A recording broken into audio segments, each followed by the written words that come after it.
ॐ श्री परमात्मने नमः।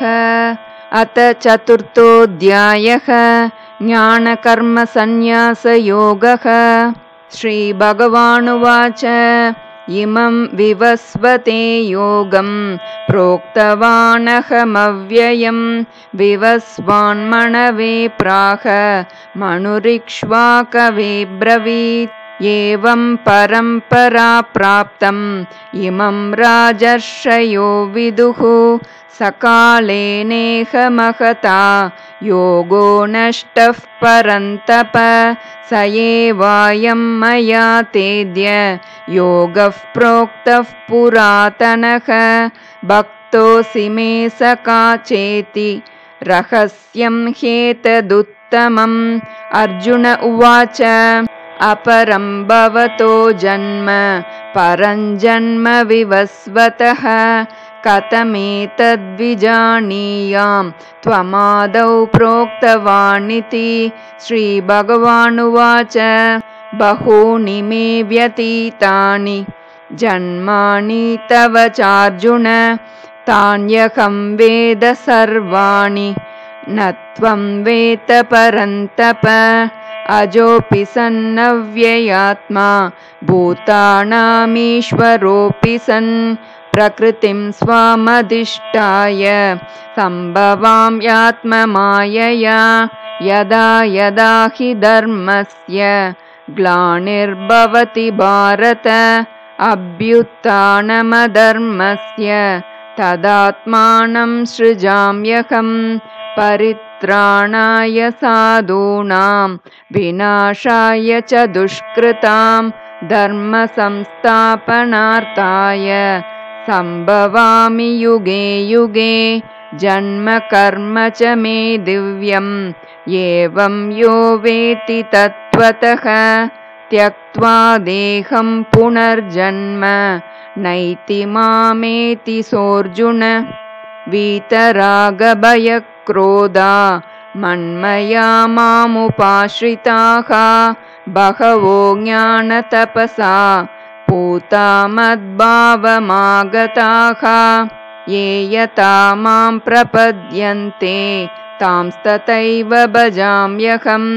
मम वर्त्मानुवर्तन्ते मनुष्याः पार्थ सर्वशः काङ्क्षन्तः कर्मणां सिद्धिं यजन्त इह देवताः क्षिप्रं हि मानुषे लोके सिद्धिर्भवति कर्मजा।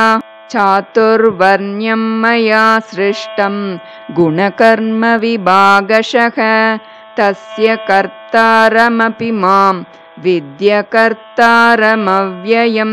न मां कर्माणि लिम्पन्ति न मे कर्मफले स्पृहा इति मां योऽभिजानाति कर्मभिर्न स बध्यते। एवं ज्ञात्वा कृतं कर्म पूर्वैरपि मुमुक्षुभिः कुरु कर्मैव तस्मात् त्वं पूर्वैः पूर्वतरं कृतं किं कर्म किमकर्मेति कवयोऽप्यत्र मोहिताः तत्ते कर्म प्रवक्ष्यामि यज्ञात्वा मोक्ष्यसे शुभात्। कर्मणो ह्यपि बोद्धव्यं बोद्धव्यं च विकर्मणः अकर्मणश्च बोद्धव्यं गहना कर्मणो गतिः। कर्मण्यकर्म यः पश्येत् अकर्मणि च कर्म यः स बुद्धिमान् मनुष्येषु स युक्तः कृत्स्नकर्मकृत्। यस्व सर्वे समारम्भाः कामसङ्कल्पवर्जिताः ज्ञानाग्निदग्धकर्माणं तमाहुः पण्डितं बुधाः त्यक्त्वा कर्मफलासङ्गं नित्यतृप्तो निराश्रयः कर्मण्यभिप्रवृत्तोऽपि नैव किञ्चित् करोति सः निराशीर्यत चित्तात्मा त्यक्तसर्वपरिग्रहः शरीरं केवलं कर्म कुर्वन्नाप्नोति किल्बिषम्।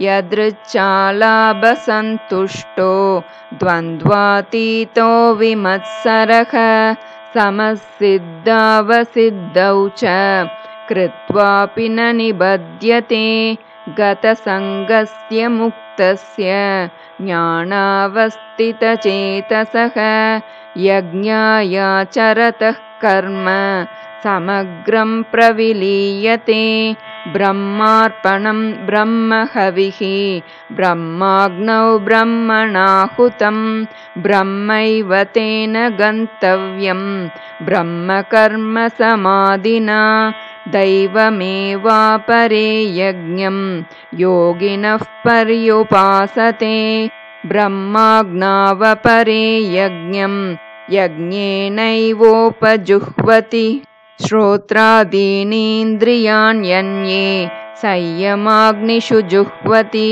शब्दादीन् विषयानन्यः इन्द्रियाग्निषु जुह्वति सर्वाणीन्द्रियकर्माणि प्राणकर्माणि चापरे आत्मसंयमयोगाग्नौ जुह्वति ज्ञानदीपिते द्रव्ययज्ञास्तपोयज्ञा योगयज्ञास्तथा परे स्वाध्यायज्ञानयज्ञाश्च यतयः संशितव्रताः अपाने जुह्वति प्राणं प्राणे पाणन्तथा परे प्राणापानगतिरुद्ध्वा प्राणायामपरायणाः अपरे नियताहाराः प्राणान् प्राणेषु जुह्वति सर्वेऽप्येते यज्ञविदो यज्ञक्षपितकल्मषाः यज्ञशिष्टामृतभुजो यान्ति ब्रह्म सनातनं नायं लोकोऽस्त्ययज्ञस्य कुतोऽन्यः कुरु सत्तम एवं बहुविधा यज्ञा वितता ब्रह्मणो मुखे कर्मजान् विद्धि तान् सर्वान् एवं ज्ञात्वा विमोक्ष्यसे श्रेयान् द्रव्यमयाद्यज्ञात् ज्ञानयज्ञः परन्तप सर्वं कर्माखिलं पार्थ ज्ञाने परिसमाप्यते तद्विद्धि प्रणिपातेन परिप्रश्नेन सेवया उपदेक्ष्यन्ति ते ज्ञानं ज्ञानिनस्तत्त्वदर्शिनः यज्ञात्वा न पुनर्मोहम् एवं यास्यसि पाण्डव येन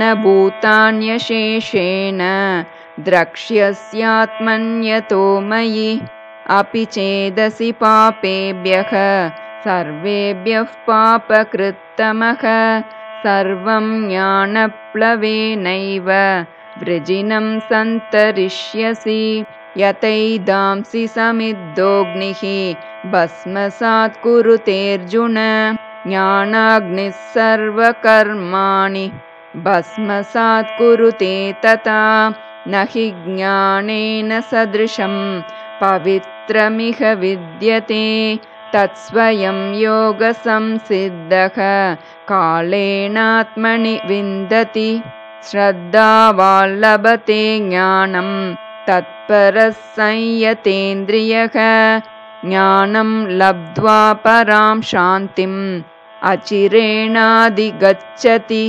अज्ञश्चाश्रद्धदानश्च संशयात्मा विनश्यति नायं लोकोऽस्ति न परो न सुखं संशयात्मनः योगसंन्यस्तकर्माणं ज्ञानसञ्छिन्न संशयम् आत्मवन्तन्न कर्माणि निबध्नन्ति धनञ्जय तस्मादज्ञानसम्भूतं हृत्स्थं ज्ञानासीनात्मनः चित्वैनं संशयं योगम् आतिष्ठोत्तिष्ठ भारत ॐ तत्सदिति श्रीमद्भगवद्गीतासु उपनिषत्सु ब्रह्मविद्यायां योगशास्त्रे श्रीकृष्णार्जुनसंवादे ज्ञानकर्मसन्न्यासयोगो नाम 4.